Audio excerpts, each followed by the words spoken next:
Neseniai dėl galimos drono grėsmės paskelbtas oro pavojus privertė realiai susimastyti, ką darytume krizės metu ir kur turėtume slėptis. Deja, pirma rimta repeticija apnuogino skaudžią tiesą. Paaiškėjo, kad dalis oficialiai deklaruojamų priedangų buvo užrakintos, nepritaikytos žmonėms arba paprasčiausiai nepasiekiamos. Visuomenėje įsiplieskė diskusija, ar civilinė sauga Lietuvoje yra realiai veikiantis skydas ar tik imitacija. Tarp gausybės svarstymų skambėjo ir tokie: šalyje betvarkė totali. Viskas tik popieriuje. Ką daryti, kai nėra jokių priedangų, pasityčiojimas iš žmonių, kas atsakys? Ar valstybė iš tiesų pajėgia apsaugoti savo piliečius ekstremalios situacijos metu? Civilinė sauga žengia tik pirmosius žingsnius.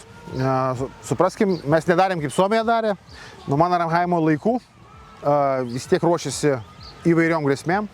Mes natūralu sovietmečių gyvenom vienaip, atkūrė nepriklausomybę, daug savo buvusių tokių, sakykime taip, infrastruktūros skirtos civiliniai saugai privatizavom, darėm parduotuvės, tiesiog nesirūpinom. Tik tai prieš kelis metus būtent mūsų vyriausybės laiku pradėjom inventorizuotis, pasižiūrėti, ką mes turim dar, nes to nebuvo daroma.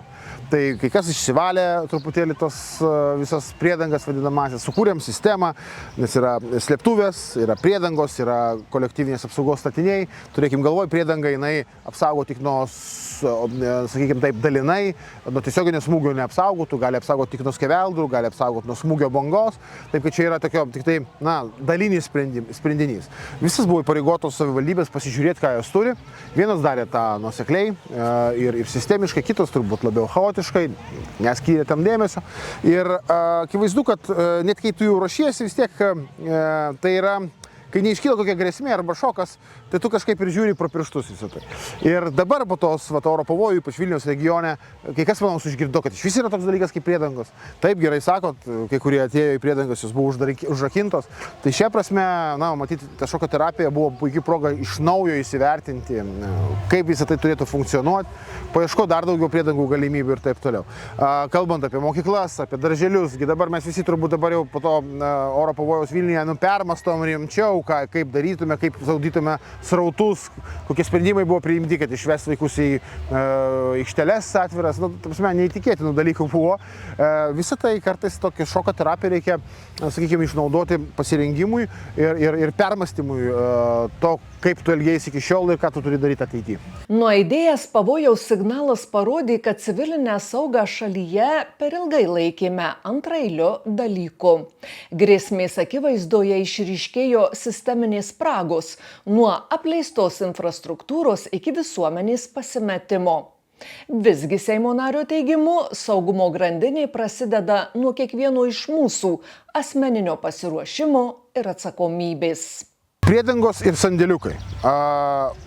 Aš lasdinietis Vilniuje ir mes netgi turim tokią iniciatyvą, kad viena gyventoja Lazdynų parodė, kaip jis įsirengė savo sandėliuką daugiabutėm. Taip, tai nuo tiesioginio smūgio gal neapsaugotų, bet nuo smūgio bangos apsaugotų ir tikrai yra tarpinis variantas. Jinai išsidažė sienas, pasidėjo visus reikalius vandenį, visą kitą ir mes padarėm tokią laidą apie sandėliuką, kad parodyti kitiems, kaip galima pasidaryti. Tai daug kas priklauso nuo tavęs paties. Kai kalbame apie valstybės investicijas, turėkim galvoj. Slėptuvių tinklų įrengimas yra milijardai. Čia yra milijardai. Tai vėlgi turėkim galvoj, kad reikia įvertinti realius pajėgumus, realias galimybės. Taip, kad aš geriau siūlyčiau dabar tikrai pasižiūrėti, ką mes turim, pasitvarkyti su tuo, ką turim. Kažkur, aišku, investuoti, pakeitėm įstatymus, kad nauji statiniai, jeigu yra jie daugiau aukštesniniai 5 aukštų arba visuomeniniai pastatai, kaip, pavyzdžiui, kultūros centrai, jie jau turi turėti priedangas. Jie jau turi. Tai dažniausiai būna stovėjimo aikštelės, bet su priedangom standartais, kur jau galėtum slėptis, jeigu kas. Tai tokiu būdu turim judėti į priekį. Įsivaizduokime blogiausią scenarijų, kas nutiktų, jei vietoje drono grėsmės šiandien įvyktų realus karinis išpuolis. Ar gyventojai žinotų, kaip elgtis pirmosiomis kritinėmis minutėmis? Perspėjimo sistema lyg ir neblogai suveikė, reikia pasakyti. Aš noriu tikrai pasakyti, kad gavom žinutės Vilniuje tikrai. Puslapis, kuris veikia ir kurį žmonės ėjo, tai nulūžo, nes nebuvo sukurtas tokiems srautam. Iš karto pagerins turbūt apsarbavimo savo pajėgumus, kiek žmonių gali tą puslapį ateiti vienu metu.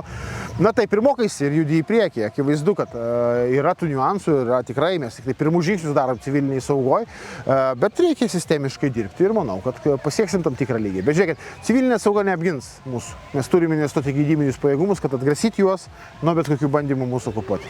Siekiant užtikrinti, kad civilinė sauga nebūtų tik formalus procesas, būtini neatidėliotini valstybės institucijų veiksmai. Kokios prioritetinės priemonės bus įgyvendintos artimiausiu metu?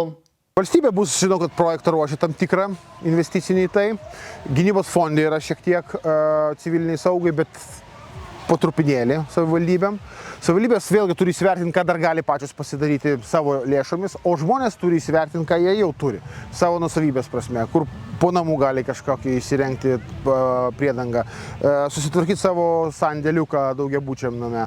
Nu, tikrai galim ir patys pasidaryti. Tai ne tik laukim, ką valstybė pasakys, bet ir pagalvokim, ką šeimos rate galim padaryti.